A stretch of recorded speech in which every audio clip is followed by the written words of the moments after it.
اس کی بنیادی وجہ خطیب اور امام کا جو مقام اور مرتبہ ہے اس سے عدم آگاہی ہے، جی اور انتظامیہ کی جو سعی بلیغ اور کاوشیں ہیں کسی بھی سسٹم کو نظام کو لے کے چلنے کی، اس سے بھی عدم آگاہی ہے۔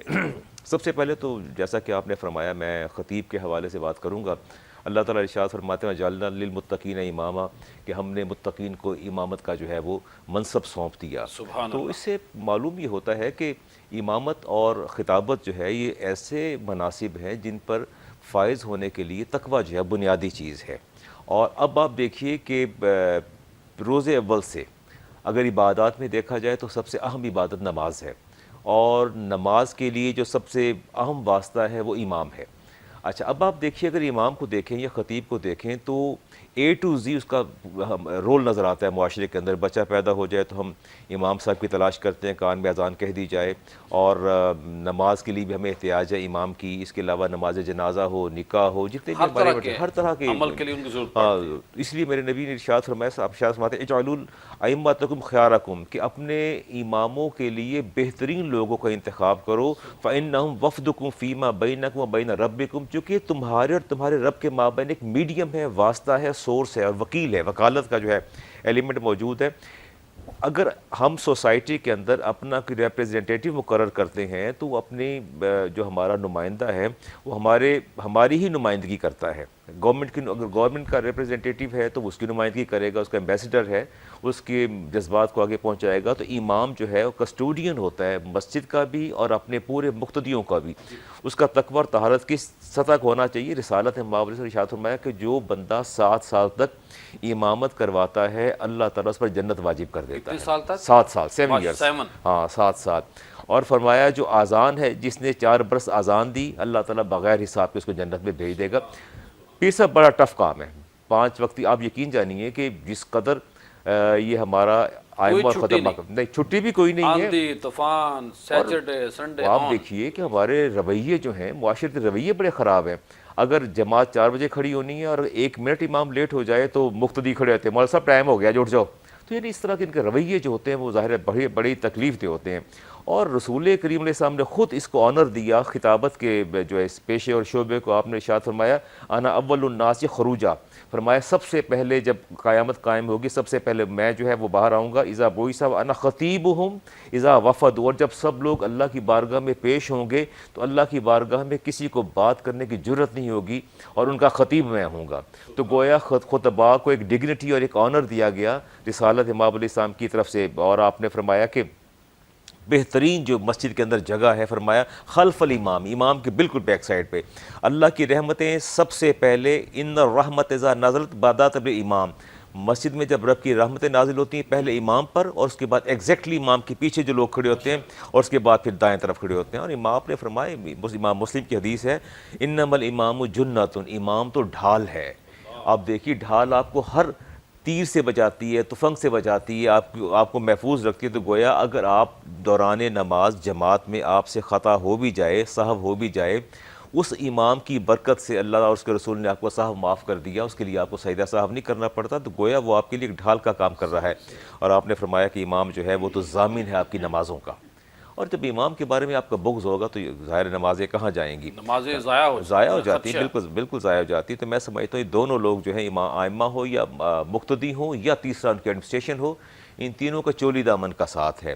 اور کہیں بھی اگر ڈکلائن آتا ہے یا کہیں بھی جی ساجد صاحب کیا فرمائیں گے آج کے موضوع کے حوالے سے جو مساجد انتظامیہ کا مقام و مرتبہ ہے، اور ساتھ یہ بھی آپ نے بتانا ہے کہ جو مذہبی پیشوا ہیں وہ رسم شہبازی اور طرز شاہی سے واقف ہوں گے تو جو غلام ہجوم ہے وہ قوم میں بدل سکتا ہے نا؟ کیا فرمائیں گے آپ؟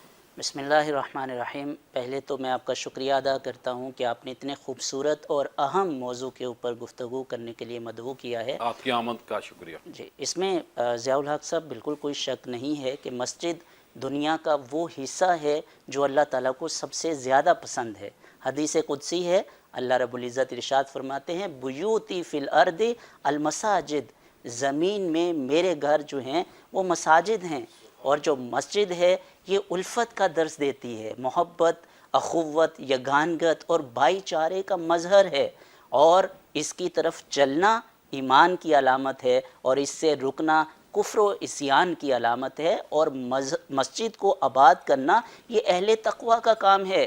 اور یہ مسجد جو انتظامیہ ہے اور جن کو یہ ذمہ داری مسجد کے انتظام و انصرام اور اس کی خدمت کی ذمہ داری ملی ہے، وہ اس کو سمجھ لیں اچھے سے کہ یہ اس سے بڑی کائنات کے اندر کوئی سعادت، کوئی بڑی نعمت نہیں ہے۔ اور یہ اللہ رب العزت ہر کسی کو نعمت یہ نہیں دیتا ہے، اللہ رب العزت نے منتخب کرتا ہے۔ منتخب ہیں بالکل۔ اور اللہ رب العزت نے جو مساجد کی ذمہ داری اور اس کی خدمت ہے یہ انبیاء علیہم السلام کو دی تھی۔ آپ قرآن مجید میں دیکھیے اللہ رب العزت ارشاد فرماتے ہیں وَأَعْهِدْنَا إِلَىٰ إِبْرَاهِيمَ وَإِسْمَاعِيلَ أَن طَهِّرَ بَيْتِيَ لِلطَّائِفِينَ وَالْعَاكِفِينَ وَالرُّكَّعِ السُّجُودِ۔ ہم نے ابراہیم اور اسماعیل علیہ السلام سے یہ عہد لیا اور ان کو تاکید کی کہ آپ اللہ کے گھر کو اعتکاف کرنے والوں کے لیے، طواف کرنے والوں کے لیے اور رکوع و سجود کرنے والوں کے لیے صاف ستھرا کریں، مطہر کریں اور اس کو پاک صاف رکھیں، منظف کریں اس کو۔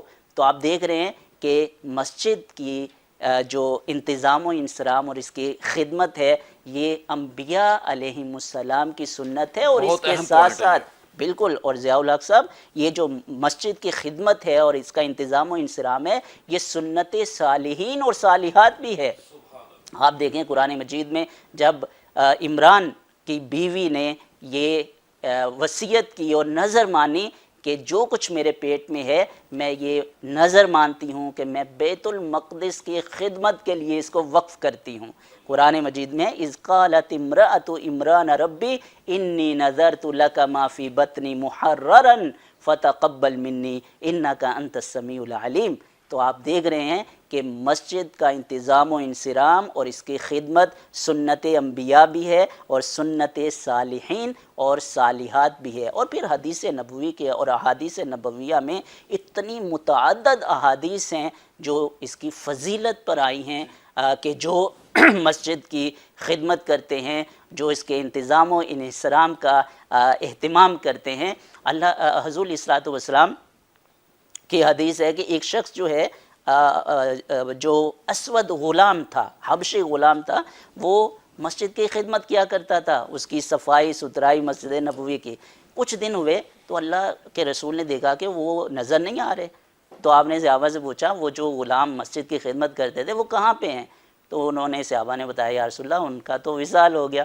تو حضور علیہ الصلوۃ والسلام نے فرمایا کہ آپ نے مجھے بتایا کیوں نہیں ان کے وصال کے بارے میں؟ آپ نے صحابہ کو لیا، اس کی قبر پر گئے اور جا کر اس کے لیے دعائے مغفرت کی اللہ رب العزت، حضور علیہ الصلوۃ والسلام نے اس کی قبر پر جا کر۔ تو اس سے اندازہ ہوتا ہے کہ قرآن مجید کے اللہ نے اندر کیا مقام و مرتبہ بالکل رکھا۔ احادیث نبویہ کے اندر جو مسجد کی انتظامیہ ہے اس بات کا وہ ادراک کر لیں کہ کتنی اہم ذمہ داری کے اوپر وہ موجود ہیں اور کتنی فضیلت اللہ رسول نے ان کو دی ہے، اور اتنی ہی بڑی ذمہ داری ان کے اوپر عائد بھی ہوتی ہے۔ دیکھیے جب آپ کو فضیلت دی جاتی ہے نا اور بہت بڑی سعادت دی جاتی ہے تو اتنی ہی بڑی ذمہ داری اور جواب دہی بھی آپ کے کندھوں پر آ جی جاتی پیر ہے۔ صاحب کیا فرمائیں گے آج کے موضوع کے حوالے سے؟ بڑی اہمیت ہے، اور جو امام خطیب کا لنک ہے معاشرے کے ساتھ، انتظامیہ کے ساتھ، ان کا جو باہمی تعاون ہے یہ کیسے مزید مضبوط ہو سکتا ہے؟ اور بڑی ایک اور بھی بات ہے، نکتہ ہے کہ جو خطیب حضرات چنتے ہیں، رکھے جاتے ہیں، تو اس وقت یہ بھی ہم دیکھتے ہیں جی لچھے دار تقریر ہو، اس کا ترنم اچھی ہو تو کیا بنے گا، اور لڑائی جھگڑے پھر یہاں سے آگے مسائل بنتے ہیں۔ مولا علی کا مجھے قول یاد آیا، فرماتے ہیں ان کے پاس ایک بات پہنچی کہ کسی علاقے میں جو حالات نارمل نہیں ہو رہے، انتشار پھیلا ہوا تھا، آپ نے فرمایا کہ سب سے پہلے اس علاقے کے جو ان پڑھ جاہل علماء ہیں ان کو معطل کر دیا جائے، ان کو معزول کر دیا جائے۔ کیا فرمائیں گے آج کے؟ بسم اللہ الرحمن الرحیم۔ تعاونوا علی البر والتقوی۔ میرے محترم ضیاء بھائی، گزارش یہ ہے کہ انتہائی اہم موضوع آپ نے آج چنا ہے، اور اس معاملے میں جو انتظامیہ اور ائمہ اور خطباء کے درمیان تعاون ہے، اس میں مساجد جو ہمارے مرکز اسلام ہیں ان کی میں دو کیٹیگریز کے حساب سے گفتگو کروں گا۔ ایک تو یہ جو گورنمنٹ یا ایک سوسائٹی کے انڈر مساجد ہیں ان کا طریقہ کار، اور جو ہمارے محلوں کی یا دیہاتوں کی مساجد ہیں ان کا طریقہ کار ہے. جو تو سوسائٹیز اور حکومت کے زیر انتظام مساجد چل رہی ہیں ان میں تو معاملات سوسائٹیز میں، ڈی ایچ اے میں، کینٹ میں، جی ان میں معاملات کافی مناسب نظر آتے ہیں انتظامیہ کے ساتھ. لیکن جو ہمارے محلے میں ہیں اس میں کچھ ضروریات ہیں جس کا ہمیں اب معاشرے کے اندر ضرور امپلیمنٹ کرنا ہوگا کہ جو انتظامیہ ہے ماشاءاللہ ان کا دین کے ساتھ بھی تعلق ہونا چاہیے اور دنیا کے ساتھ بھی، کیونکہ انہوں نے جس بندے کو چننا ہے اس نے دین اسلام کی خدمت کرنی ہے. لیکن بسا اوقات دیکھنے میں آتا ہے کہ وہ جو ائمہ اکرام یا خطباء کی جب انتخاب ہو رہا ہوتا ہے تو اس کا انتخاب کرنے والا اس لیول پہ سوال نہیں پوچھ سکتا جس میں پھر اتفاق نہیں ہوتا. اس کے لیے ان چیزوں کا کمیٹی کو بھی اور ہمارے جو ائمہ اکرام ہیں، خطباء ہیں، ان کو خیال رکھنا چاہیے تاکہ آپس میں جب انتخاب ہو رہا ہو تو اس میں ہی باہمی محبت پیدا ہو جائے. اس وقت فیصلہ کر لیجیے مناسب. جب وہاں پہ ہی آغاز ہی محبت سے ہوگا تو پھر اگلے جتنے مراحل ہیں، جیسے سب سے اہم چیز ہے کہ اگر ہم نے مسجد میں کوئی پروگرام کرنا ہے، مسجد میں جمعہ کا خطبہ ہے، مسجد میں نماز عیدین ہیں، تو ان میں جب انتظامیہ اور خطیب سے آپس میں تعاون ہوتا رہے گا تو سارے معاملات ٹھیک چلتے رہیں گے. اگر دونوں فریقین میں سے کوئی ایک اپنا فیصلہ کرتا اور دوسرے کو اس کا علم نہیں ہوتا تو موقع کے اوپر اس کے لیے پریشانی کا سبب بنتا ہے. اسی طرح جو ہمارے علاقوں میں انتظامیہ ہوتی ہے انہیں اپنے خطباء اور اماموں کے لیے محبت کا عنصر رکھنا چاہیے. انہیں اپنے گھروں میں بھی کم از کم مہینے میں ایک مرتبہ مدعو کر کے اپنے بچوں کے ساتھ، اپنے محلے داروں کے ساتھ ان کا تعارف کروانا چاہیے. اسی طرح جب محلے میں کوئی نکاح ہو یا کوئی سال ثواب کا پروگرام ہو، غمی خوشی میں بھی ان کو اہمیت دیں، کیونکہ جیسے قبلہ مفتی صاحب نے فرمایا نا، یہ بڑا اہم اس معاشرے کا حصہ ہیں اور ان کی بڑی ذمہ داری، اللہ کے حبیب نے ان کی بڑی اہمیت بیان کی ہے. لیکن ہم نے عمومی طور پر دیکھا ہے کہ ہم غمیوں میں تو اپنے مساجد کے اماموں کو، خطیبوں کو غمیوں میں لے آتے ہیں لیکن خوشیوں میں ہمیں ان کی اتنی یاد نہیں آتی. نکاح تو امام صاحب ہی پڑھاتے ہیں نا. جی وہ نکاح، یہ بھی میں عرض کرنے لگا ہوں، بالکل میں اس معاملے پہ عرض کرنے لگا ہوں کہ نکاح کے وقت صرف جب وہ نکاح پڑھایا جانا ہے نا اس وقت ان کی ضرورت ہوتی ہے. بعد میں اکثر دیکھنے میں آیا کہ ان کے کھانے کا یا ان کے بیٹھنے کا کوئی خاص انتظام نہیں ہوتا. وہاں پر ان کو اہمیت دینی چاہیے تاکہ آنے والے جو دوسرے علاقے سے مہمان آئیں ان کو پتہ چلے کہ یہ محلہ اپنے امام کی، اپنے خطیب کی کتنی محبت کرتا ہے، اہمیت رکھتا ہے. اسی طرح جو خطباء ہیں ان کو چاہیے کہ وہ اپنے سارے معاملات جو درس حدیث دیں، درس قرآن دیں، فقہ کی کلاس لیں یا ناظرہ پڑھائیں، اس سے آگاہ رکھیں اور محلے کے جتنے احباب ہیں ان کو اس کے ساتھ جوڑیں تاکہ محلے کے بچے آپ کے کہنے کا مقصد یہ ہے کہ امام صاحب جو ہیں وہ اپنے آپ کو کوئی الگ مخلوق تصور نہ کریں، وہ بھی معاشرے کے ساتھ، محلے کے ساتھ، نماز کے ساتھ جڑے رہیں. ان کی غمی خوشی کے علاوہ دیگر مواقعوں میں بھی ان کے ساتھ بیٹھیں، اٹھیں، کھائیں، پئیں اور ان کے بچوں سے میل ملاپ ہو. ان کو یعنی کہ صرف نمازی نہ سمجھیں. جی بالکل. اور مسجد میں جب امام صاحب ہیں تو وہ زیادہ سے زیادہ مسجد کے ساتھ لنک رہیں، جڑے رہیں اور لوگوں سے ایک اچھا انوائرمنٹ بنائیں. اور ملتے ہیں، پروگرام کا سلسلہ بھی جاری ہے، ملتے ہیں مختصر بریک کے بعد. بریک کے بعد خوش آمدید. آج ہمارا موضوع آپ کے سامنے ہے امام خطیب کا جو معاشرے میں مقام اور مرتبہ ہے، اور ساتھ ہم ان خوش نصیب نمازیوں کا، اس انتظامیہ کا ذکر کر رہے ہیں جن کو اللہ پاک نے اپنے گھروں کی خدمت کے لیے منتخب کیا، چنا. تو میں اپنا بدرالزمان صاحب آپ سے یہ گزارش کروں گا، سوال کروں گا، آپ سے یہ میں پوچھنا چاہتا ہوں اور آپ سے یہ علم لینا چاہتا ہوں. وہ علم یہ مجھے چاہیے اور میرے سننے والوں کو علم چاہیے کہ یہ جو علماء کے مسائل ہیں، جو تنخواہیں ہیں، اس کا کوئی معیار نہیں ہوتا. آپ دیکھیے بیسک سیلری جو ہوتی ہے ایک آفس بوائے کی، وہ بھی امام خطیب کو نہیں دی جاتی. کچھ لوگ ایسے ہیں جن کی بہت زیادہ ہے. بات اکثریت کی ہو رہی ہے، کیا فرمائیں گے آپ؟ میں سمجھتا ہوں کہ اس وقت جو معاشرے میں سب سے مظلوم طبقہ ہے وہ علماء کا، ائمہ اور خطباء کا ہے. اگر آپ ان کی تنخواہوں پر نظر دوڑائیں تو 15,000، 16,000، 18,000. اب سوسائٹیز والوں نے بڑا جو ہے وہ سٹیپ لیا، قدم اٹھایا تو انہوں نے 30,000، 40,000 کر دیا. لیکن علامہ صاحب جو مسجد میں رہائش ملتی ہے، بل فری، گیس فری، یہ بھی ایک سہولت ہے ویسے علماء کو. چلے یہ بھی ایک پہلو ہے وہ بھی. اور وہ جو رہائش ہے اس کو کبھی آپ اس کا مشاہدہ فرمائیں. میں سوسائٹیز کو تو نہیں اس وقت کرتا چونکہ ان کی رہائشیں قدرے بہتر ہیں، لیکن بالعموم ہماری جو ائمہ اور خطباء کی رہائشیں ہوتی ہیں وہ بھی اس تو میں نے قابل پہلے نہیں بات ہوتی. کی ہے. جی آپ نے اس پر ارشاد فرمایا. میں اس کو اس لیے مظلوم طبقہ سمجھتا ہوں کہ اگر آپ نے فاتحہ خوانی کروانی تو بھی امام چاہیے. اور امام پھر ایکسپیکٹیشنز یہ ہوتی ہیں کہ امام کو ہمارا سارا شجرہ یاد ہو، دعا کرے میرے باپ کا نام لے، دادا کا نام لے، میرے ساتھ باپ کا نام لے. یہی آتے ہیں.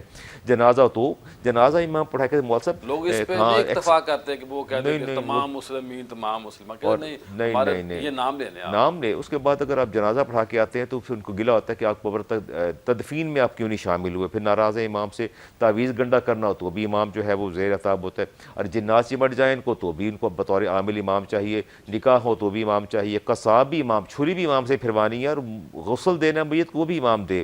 اور چوکیدار بھی امام ہونا چاہیے. میں سمجھتا ہوں بڑا ہی مظلوم طبقہ ہے.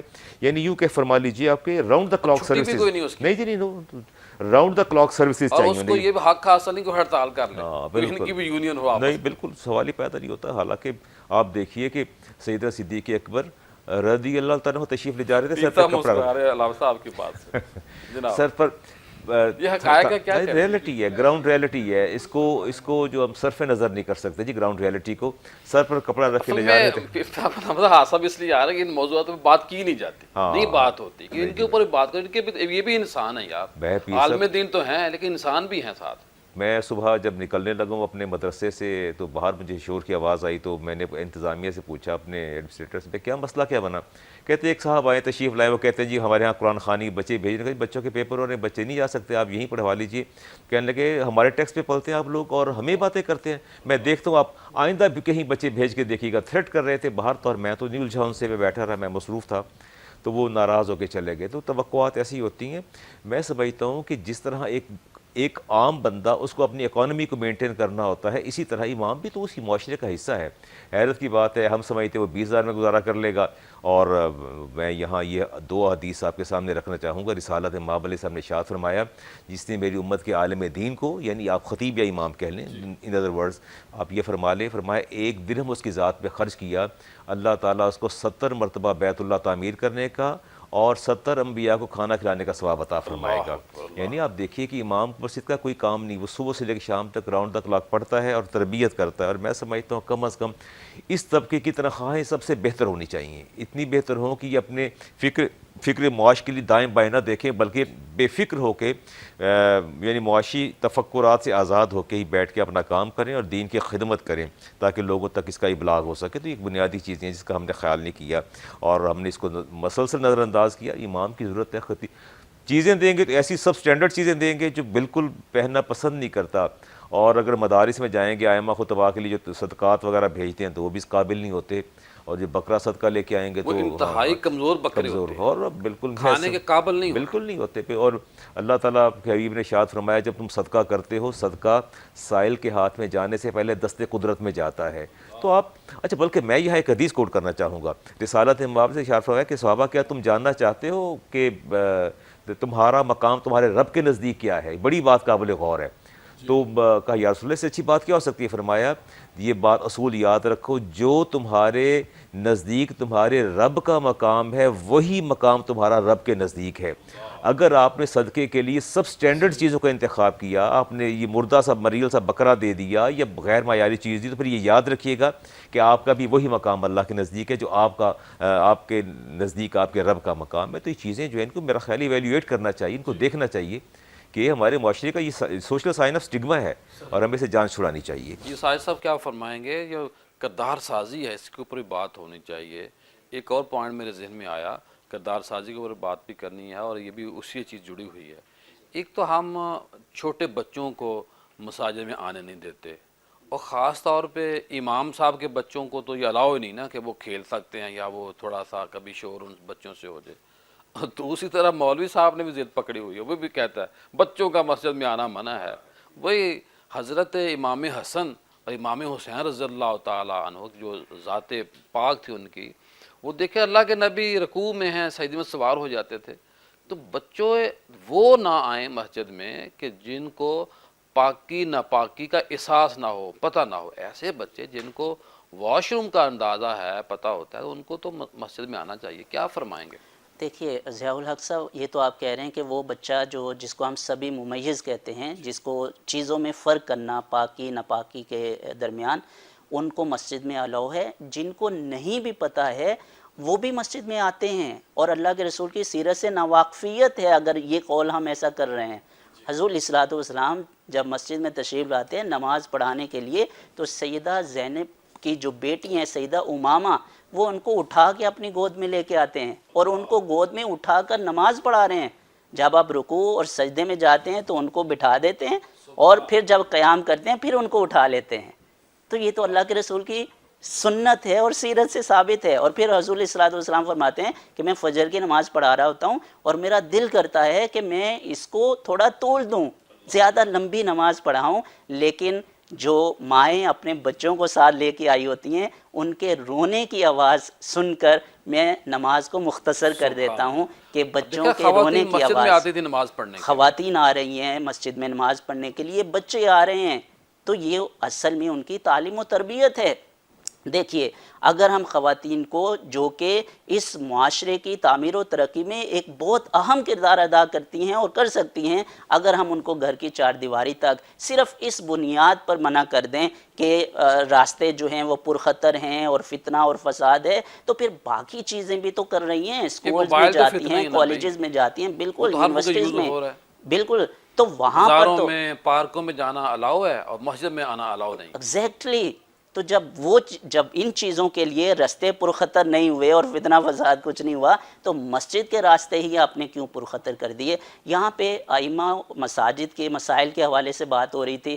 علامہ بدرالزمان صاحب نے بڑی اچھی باتیں کی کہ ان کے ایشوز ہیں، اور حقیقتاً وہ مسائل ان کے معاشرے بالکل اپنی جگہ پر ہیں، لیکن ائمہ خطبہ کو خود بھی اپنے آپ کو ریوائز کرنا ہے اور خود بھی دیکھنا ہے کہ ان کی اوپر جو ذمہ داریاں تھیں کیا وہ ان کو احسن طریقے سے نبھا رہے ہیں یا نہیں بڑی نبھا اہم رہے. بات کیا آپ نے. جی ضیاء الحق علماء اس صاحب، پہ فیل ہو چکے ہیں الا اب ماشاءاللہ. یہ دیکھیے ائمہ خطبہ ان کے پاس کتنا بڑا جو ایکٹیو رول ہے معاشرے کی اصلاح کے لیے اور اس کی بہتری کے لیے وہ ادا کر بادشاہ کے سکتے پاس ہیں. لوگ نہیں جاتے، حکمران کے پاس نہیں جی. جاتے، ڈاکٹر کے پاس نہیں جاتے، لیکن امام خطیب صاحب کے پاس میں سر وہی بات کر رہا ہوں، آپ اس کی امپورٹنس کا اندازہ اس بات سے لگائیے کہ لاہور میں جو مساجد ہیں وہ 2016 کے اعداد و شمار کے مطابق 40,000 مساجد ہیں.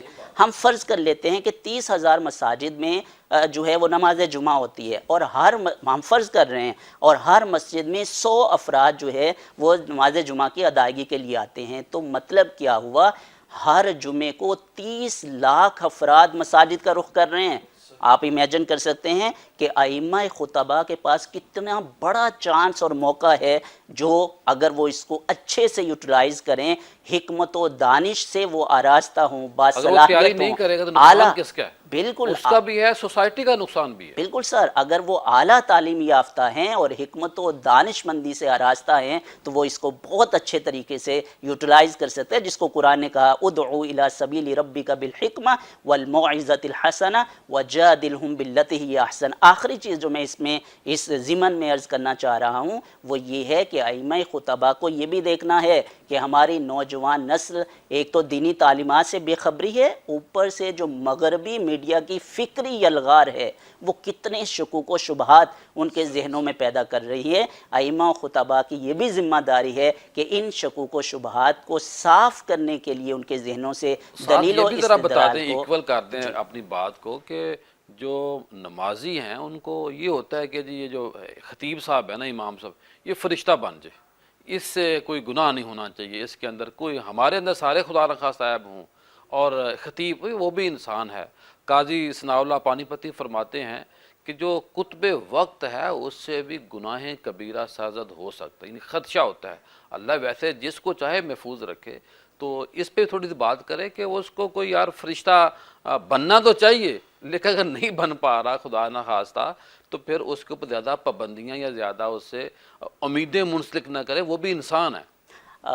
پیر صاحب دیکھیے، اس کائنات کے اندر صرف دو ہی ہستیاں ہیں جو غلطی سے پاک ہیں، اللہ ہے اور اللہ کے رسول ہیں جو معصومان الخطا ہیں۔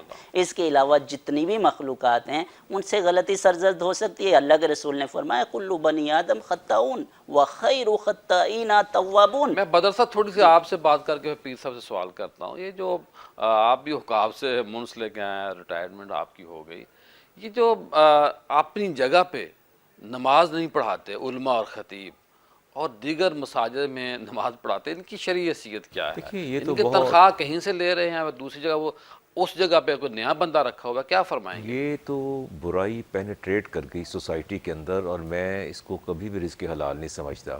سبحان اللہ، ظاہر ہے بہت اچھی میں بات۔ جس وقت کی قیمت میں وصول کر رہا ہوں یا جس کا عوض میں لے رہا ہوں وہ کام میں سر انجام دینے کو تیار ہی نہیں ہوں، تو میں نہیں سمجھتا کہ میں یہ رزق حلال کما رہا ہوں، تو گویا میں اپنی اولاد اور اپنے ماں باپ اور اپنے پورے اہل خانہ کی رگوں میں زہر اتار رہا ہوں، رزق حرام اتار رہا ہوں۔ تو میں یہ علماء کی بات ہو رہی ہے، جی علماء جو کی بات اپنی مساجد میں نماز نہیں پڑھاتے، جمعہ نہیں پڑھاتے، دیکھیں وہ عوض اور انہوں نے اسی کا اپنے دیگر مساجد قبضے کیے ہوئے۔ قبضے کی دیکھیں، اور اہل محلہ نے پرائیویٹ امام رکھا ہوا ہے، اور مطلب ایسے واقعات میرے علم میں ہے کہ جو بیچارہ امام خطیب ہے اس کو ممکن اس مسجد میں جانا الاؤ نہ ہو، ہاں وہ ہے وہ بالکل ایسا لیکن بڑے جو صاحب ہیں وہ تعینات ہیں، وہ نافذ ہیں، وہ وہاں اپنا چھائے ہوئے ہیں۔ یہ ایک المیہ سوسائٹی، اور میں سمجھتا ہوں کہ جی پیر صاحب کیا فرمائیں گے؟ آج کا موضوع آپ کے سامنے ہے اور آپ موضوع بڑا گرم ہو چکا ہے کہ سچ بولے، پورا بولے، لیکن ہمیں پیار سے محبت سے گزارشات پیش کرنی ہے۔ جی بسم اللہ الرحمن الرحیم۔ اللہ تعالیٰ نے فرمایا وَإِنَّكَ لَعَلَىٰ خُلْقٍ عَظِيمٍ۔ کریم آقا صلی اللہ علیہ وسلم کو اخلاق کی سب سے اعلیٰ سطح پہ رکھا گیا، اور ام المومنین سیدہ بی بی عائشہ صدیقہ طیبہ طاہرہ مقدسہ مفسرہ رضی اللہ عنہ فرماتی ہیں کہ کریم آقا صلی اللہ علیہ وسلم کا خلق دیکھنا ہے تو قرآن کو دیکھ لو۔ اللہ، اب یہ جو تعلق ہے آج کے موضوع کا، یہ قرآن، مسجد، حدیث کے ساتھ ہے۔ میں قبلہ مفتی بدرالزمان صاحب کی اس بات کو تھوڑا سا آگے لے کے جاؤں گا، جو آپ نے فرمایا کہ ہم نے عالم دین کو جو تحفہ دینا ہوتا ہے وہ ہم ہر ہلکی چیز دے رہے ہیں، جو کہتے ہیں ہمارے کام کی نہیں ہے، مسجد کے امام کو دے دو، خطیب کو دے دو، اور اس بیچارے کو اگر کسی نے کوئی اچھی چیز دے دی ہے تو اس پر بھی تنقید ہے کہ یہ جناب کہاں سے آ گئی آپ کے پاس، کیسے آ گئی، موبائل کہاں سے اور آیا، پھر یہ سوٹ معاشرے کہاں سے آیا؟ جی معاشرے میں ایسے بھی معاملات دیکھے ہیں کہ پہلے تحفہ دے دیا جاتا ہے اور پھر جب امام نے ذرا سی ان کی مرضی پوری نہیں کی تو اس کا طعنہ دے دیا جاتا ہے، جس کی وجہ سے معاشرے میں بگاڑ پیدا ہو رہا ہے۔ خطیب، عوام، ان دونوں کو رسول اللہ صلی اللہ علیہ وسلم کی ذات اقدس، صحابہ کرام رضوان اللہ تعالی علیہم اجمعین کی زندگیاں بغور دیکھنی چاہیے کہ کریم آقا صلی اللہ علیہ وسلم جو معلم انسانیت بنا کر بھیجے گئے، آپ نے یہ عظیم فرائض خود سر انجام دیے، مسجد میں نماز بھی پڑھائی، خطبہ بھی دیا، وہاں پر لوگوں کے معاشی، معاشرتی، گھریلو معاملات کو بھی دیکھا۔ آج ہم اس چیز سے دور ہٹتے جا رہے ہیں، ہمیں اپنی مساجد میں ان چیزوں کا مسجد نبوی تو ریاست کا ہیڈ کوارٹر تھا۔ جی بالکل، مرکز اسلام جو وہ بنایا گیا تھا اس میں ہر قسم کے فیصلے ہوتے تھے، وہ بیرون ملک سے جو احباب آتے تھے، جو وفد آتے تھے، چاہے وہ دیگر مذاہب سے بھی آتے تھے، رسول اللہ صلی اللہ علیہ وسلم ان سے گفتگو کرتے، ان کے مسائل سنتے، اور تمام جو آپ کی، میں یہاں پہ ایک بات کوٹ کروں گا، آپ بھی اس بات کو لے کر چل رہے ہیں، جو آپ نے اتحاد امت کا ایک سلسلہ شروع کیا ہے، تو یہ اس کے لیے مسجد بڑی اہم چیز ہے، صحیح بات، لیکن اس کے لیے جو مسجد میں ذمہ داری دے رہا ہے اس کو ساری چیزوں کو پتہ ہونا چاہیے کہ کریم آقا صلی اللہ علیہ وسلم نے جتنے مذاہب تھے، اس میں ایک بات اور کوڈ کر دوں، یہ مذاہب وہ ہیں جو آقا صلی اللہ علیہ وسلم کی مبعوث ہونے سے پہلے تھے، اور جو بعد میں ہیں وہ سب جھوٹی چیزیں ہیں، میں ان کا ذکر کر رہا ہوں کہ وہ اگر آتے ہیں تو وہاں سے آ کر اپنے مسائل کا حل، اگر معاشرے میں محلے کی مسجد ہے، کوئی کسی قسم کی خرابی ہو گئی ہے تو مسجد میں بیٹھ کر اس کا آسان طریقے سے حل کیا جا سکتا ہے، کیونکہ مسجد کا احترام لوگوں کے دلوں میں ہے، وہاں پہ آواز اونچی نہیں کریں گے، وہاں پہ گفتگو طریقے سے کریں گے۔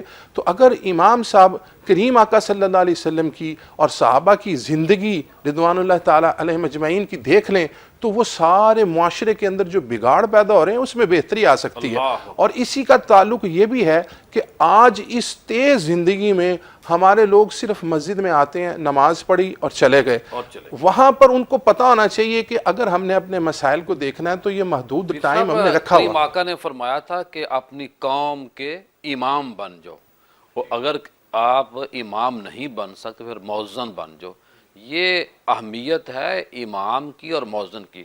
پروگرام کا سلسلہ جاری ہے، ملتے ہیں مختصر آمدید۔ آج ہمارا موضوع بہت ہی پیارا ہے اور اب ہم پروگرام کے آخری حصے میں داخل ہو چکے ہیں۔ اللہ کے نبی صلی اللہ علیہ وسلم نے بڑی ان کی عظمت اور توقیر بتائی، امام خطیب کی، انتظامیہ کی، جو سارا یہ کام لے کے چلتے ہیں۔ اور کریم آقا نے معراج کی رات ایک منظر دیکھا کہ کینچی سے کچھ لوگوں کی زبانیں کاٹی جا رہی تھی۔ کریم آقا نے جبرائیل سے پوچھا تو جبرائیل نے عرض کی، یا رسول اللہ صلی اللہ علیہ وسلم، یہ وہ لوگ ہیں، یہ علماء سو وہ ہیں جو کہتے تو تھے لیکن کرتے نہیں تھے۔ تو میں یہ سمجھتا ہوں کہ جو علماء بات کرتے ہیں، اول تو وہ کریں وہ بات جو خود عمل کرتے ہیں، اور دوسرا یہ بھی بات ہے کہ ہمیں دیکھنا چاہیے کہ جو بات ہے پڑھیں، کتابوں سے جڑیں۔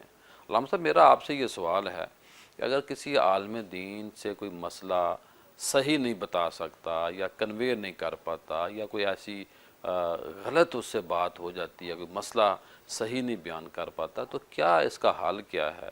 کیا یعنی کہ ایک معاشرے کے اندر علم کی اہمیت کیا ہے؟ اور اس میں تھوڑا سا میں یہ ایڈ کرنا چاہتا ہوں کہ علماء کو دیکھیں، اگر ایک صفحہ بھی علامہ صاحب، مفتی صاحب، عالم دین ایک صفحہ روز لکھے تو 365 صفحات کی تو ایک بڑی اچھی کتاب سال بعد بن سکتی ہے۔ اور جس آدمی کی 60 سال یا 70 سال ایج ہو، وہ ڈیلی ایک صفحہ لکھے اور بڑا اچھا معیاری صفحہ لکھا جا سکتا ہے، تحریر لکھی جا سکتی ہے۔ تو جس عالم دین کی 60-70 کتابیں مارکیٹ میں لانچ ہو جائیں تو میرا تو خیال ہے کہ وہ ایک خود اعتمادی بھی ہوگی، معاشرے میں بہتری بھی ہوگی۔ سوال لمبا ہو گیا، تو میرا کہنا مقصد ہے کہ علماء کو کتابیں بھی لکھنی چاہیے۔ جی کوئی شک نہیں پیر صاحب، اصل میں بات یہ میں سمجھتا ہوں کہ ہماری عامت الناس کی بڑی بدقسمتی ہے کہ ہمارے محراب و منبر پر وہ لوگ قابض ہیں جن کو دین کی خبر نہیں ہے، اور دوسرے سال سے بچہ بھاگتا ہے، خوش شکل ہوتا ہے، خوش آواز ہوتا ہے، قرآن اچھا پڑھ لیتا ہے، اس کو خطیب بنا کے بٹھا دیا جاتا ہے۔ اور جو پڑھے لکھے لوگ ہیں ہمارے علماء، ان کو بھی میں بڑے ادب سے گزارش کروں گا کہ میں جس معاشرے کا حصہ ہوں جہاں میں جمعہ پڑھاتا ہوں، آپ دیکھیے دوران جمعہ مجھے سوال آتے ہیں، مجھے بندے یہ نے منظر سوال، میں نے خود دیکھا جی، ماشاءاللہ۔ میرے یہ پاکستان کی میرا پہلی مسجد ہے کہ جہاں دوران خطبہ لوگ پرچیاں دے رہے تھے، حضرت صاحب پرچیاں پڑھ کے لوگوں کے مسائل حل کر رہے ہوتے ہیں۔ پرچی آ گئی سروگیسی کے بارے میں کہ سروگیٹ مدر کے بارے میں علامہ صاحب اپنی رائے دیجیے، کرائے کی ماں۔ میں بڑا افسوس ہوا، میں نے جواب تو میں نے دیا قرآن و حدیث کی روشنی میں۔ سوال یہ پیدا ہوتا ہے کہ آج کے عصر حاضر کی اللہ ماشاء اللہ ایکسیپشن از آلویز دیئر، آج کے عالم دین سے پوچھا جائے کہ واٹ از سروگیسی کیا ہے، سروگیٹ انہیں بالکل پتہ نہیں ہے۔ ان سے پوچھا جائے کہ یہ فری لانسنگ کیا ہے، اس کے بعد کریڈٹ کارڈ کا پوچھا جائے، فری لانسنگ کا، ڈراپ شپنگ کا پوچھا جائے، اس کے بعد ٹرانسجینڈر کا پوچھا جائے۔ آپ کے ہاسپٹلز موجود ہیں جہاں جنس تبدیل کی جا رہی ہے، آپ یہ دیکھیے یہ ٹرانسجینڈر جو ہرمیفروڈائٹس ہیں ان کے بارے میں پوچھا جائے، براہ راست پرچیاں آتی ہیں، لوگ سوال کرتے ہیں کہ علامہ صاحب یہ گروی مکان جو ہے اس کے بارے میں، مارگیج کے بارے میں کیا خیال ہے، ڈراپ شپنگ کے بارے میں کیا خیال ہے۔ علی مرتضیٰ شیر خدا تشریف فرما تھے اور اچانک جمعے کا خطبہ سنا کسی کا اور تشریف لے گئے، خاموشی سے پیچھے بیٹھ کے خطبہ سنتے رہے، اور بعد میں فرمایا کہ تیرا خطبہ میں نے سنا ہے، اس میں تبلیغ کم تھی اور تیری اپنی جو مدح تھی اور مدح ستائی اور یہ بہت زیادہ تھی، تو خود ستائی کا مریض لگتا ہے۔ فرمائی دران میری بات سن، پتا ناسخ و منسوخ کے بارے میں مجھے کچھ بتا۔ تو اس نے کہا جی مجھے تو نہیں پتا۔ تو فرمایا پھر ممبر پر کیسے جا کے بیٹھ گئے ہو؟ فرمایا فخرج من مسجدنا ولا تذکر فی، فرمایا میں تمہیں حکم دیتا ہوں کہ آج کے بعد میری مسجد قریب نہ آنا۔ آپ نے کوفہ کی ساری مسجدوں کے اماموں کو بلا کے جائزہ لیا اور سارے ممبر تڑوا دی، آگ لگوا دی ممبروں کو کہ تم لوگ یہاں بیٹھنے کے اہل نہیں ہو۔ اس کے بعد آپ نے ایک ممبر باقی بچا اور وہ تھا امام حسن بصری رحمۃ اللہ تعالیٰ علیہ کا، وہ ایک ممبر جو تھا باقی بچ، فرمایا سب کو آگ لگا دو۔ جو امام اور خطیب جو ہے اس چیز کو نہیں جانتا، آپ مجھ سے سوال کر لیں کہ علامہ صاحب یہ کریڈٹ کارڈ کا سوال کرے، میں چپ کر کے بیٹھ جاؤں، میں کیوں چپ کر کے بیٹھوں؟ مجھے جواب دینا ہے آپ کو، فرض ہے تیرے آپ کو علم ہونا چاہیے، علم ہونا چاہیے۔ اور میں سمجھتا ہوں کہ ہمیں جہاں علماء دین کا علم حاصل کرتے ہیں وہ معاشرے کے اندر دیگر علوم ہیں جو عصر حاضر ان کو بھی دیکھنا چاہیے۔ سارے صاحب پروگرام کے آخر میں کیا فرمائیں گے آپ؟ پروگرام کے آخر میں یہی عرض کرنا چاہوں گا، اور یہ بہت امپورٹنٹ چیز ہے، جو مسجد کے انتظامیہ ہیں، جو ائمہ خطبہ ہیں، جو اذان دینے والے ہیں، ان سب کے لیے جو اہم ترین چیز ہے وہ یہ ہے کہ اپنے سارے عمل میں اخلاص کو مد نظر رکھیں، کیونکہ اخلاص کے بغیر کوئی بھی عمل قبول نہیں ہوتا ہے۔ قرآن اور اخلاص ہے کیا؟ اخلاص کا مطلب یہ ہے کہ آپ جو بھی کام کر رہے ہیں وہ صرف اور صرف اللہ کی رضامندی اور اس کی خوشنودی کے لیے کریں۔ قرآن مجید میں وَمَا أُمِرُوا إِلَّا لِيَعْبُدُوا اللَّهَ مُخْلِصِينَ لَهُ الدِّينَ، اور پھر حضور علیہ الصلوٰۃ والسلام نے فرمایا إِنَّمَا الْأَعْمَالُ بِالنِّيَّاتِ وَإِنَّمَا لِكُلِّ امْرِئٍ مَّا نَوَىٰ۔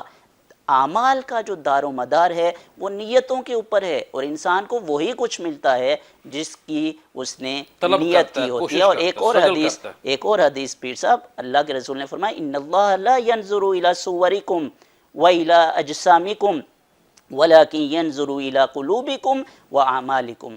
اللہ رب العزت تمہاری صورتوں کو نہیں دیکھتا ہے، نہ ہی تمہارے اجسام کو دیکھتا ہے، اللہ رب العزت تمہارے دلوں کے اندر چھپی ہوئی نیتوں کو دیکھتا ہے اور تمہارے اعمال کو دیکھتا ہے۔ لہٰذا سب سے اہم چیز جو ہے وہ اخلاص کو پیدا کرنا ہے اپنے ہر عمل کے اندر۔ سیدنا فضیل بن عیاض نے اخلاص کے بارے میں اتنی خوبصورت بات کی، کہتے ہیں کہ اخلاص کیا ہے اور ریاکاری کیا ہے؟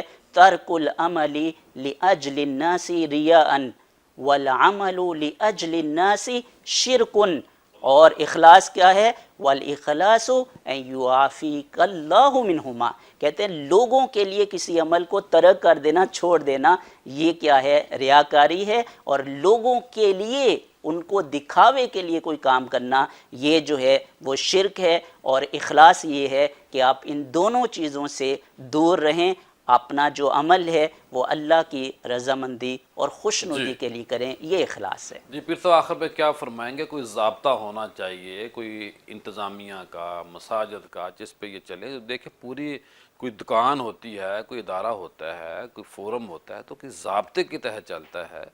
ہم تو نہیں اس طرح چل رہے جس طرح ہمیں چلنا چاہیے، کیا فرمائیں گے آخر؟ جی ضیاء بھائی، گزارش یہ ہے کہ جس طرح مفتی صاحب نے بھی فرمایا نا کہ ان کو علم کے اوپر دسترس ہونی چاہیے کہ اچانک بھی کوئی سوال آ جائے تو اس کا مثبت جواب دے۔ اسی طرح خطباء جو آج سے 15 یا 10 سال پہلے تھے، جب میڈیا نہیں تھا تو یہ ایک محسوس محلوں کے اندر ہی رہتے تھے، لیکن اب ان کی آواز بین الاقوامی سطح پر جا رہی ہے، اور ہمارے بہت سے ایسے خطباء ہیں جو انٹرنیشنل جگہوں پر جا کر یہ دین کی تبلیغ کرتے ہیں۔ اس میں میری یہ گزارش ہے کہ یہ جو ہمارے خطباء بیرون ملک جاتے ہیں یا لائیو تقاریر کرتے ہیں تو اس میں انہیں ریاستی معاشرتی معاملات کو جان کر اس کے مطابق گفتگو کرنی چاہیے۔ پھر صاحب میں یہ بڑے عرصے سے کہہ رہا ہوں، یہ بھول رہا تھا میں بات کو، میں مفتی سمجھتا ہوں کہ علماء کو درس قرآن، درس حدیث، درس سیرت، فقہ اور ساتھ ساتھ ہمیں پانچوں وقت میں سے کوئی ایک وقت نکال کے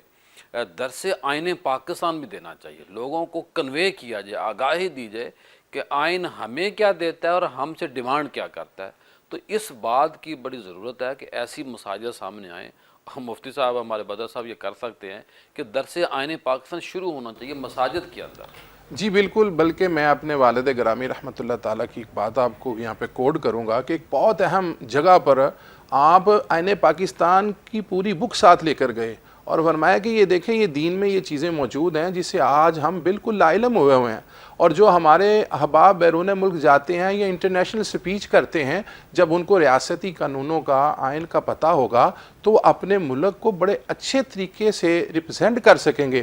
لیکن دیکھنے میں یہ آیا کہ ان کی گفتگو ایسی ہوتی ہے کہ جو دوسرے ممالک میں ہمارے بھائی موجود ہیں وہاں کے قانونوں کو وہ سمجھ نہیں پاتے اور اپنی باتیں کر کے پھر معاشرے کے اندر بگاڑ پیدا کرتے ہیں۔ اسی طرح ریاست کے اندر بھی تلخیاں آتی ہیں، اگر کوئی معاملہ دیکھتے ہیں تو اس کو پہلے پوری طرح جانچ پڑتال کریں، پھر اس کو لوگوں تک ڈیلیور کریں تاکہ دیکھنے والے کو یہ پتہ ہو کہ یہ جن سے میں گفتگو سن رہا ہوں یہ پڑھا لکھا آدمی کتابوں سے، حالات سے، دین سے واقف ہے، پھر اس کی بعد میں اثر بھی ہوگا اور بہتری بھی آئے گی۔ اور ایک خاص بات جو میں یہ عرض کرنا چاہ رہا ہوں آپ کے اس پروگرام کے ذریعے کہ جو ہمارے علماء بیرون ملک جاتے ہیں وہ دین اسلام کی بقا کے لیے جاتے ہیں، اس کو آگے بڑھانے کے لیے جاتے ہیں، نہ کہ ان کے ماحول کو اپنے اوپر اثر انداز کرتے ہیں۔ یہ بڑا خیال رکھنے کی ضرورت ہے کہ جہاں جائیں پتہ چلے کہ یہ اسلام کا ایک مبلغ آیا۔ ناظرین و سامعین، آپ نے آج کا پروگرام سنا، دیکھا، اور آخر میں یہ کہوں گا کہ جو انتظامیہ ہے، جو امام خطیب ہے، ان کو یہ چاہیے کہ کوئی بھی تقریب ہو تو وہاں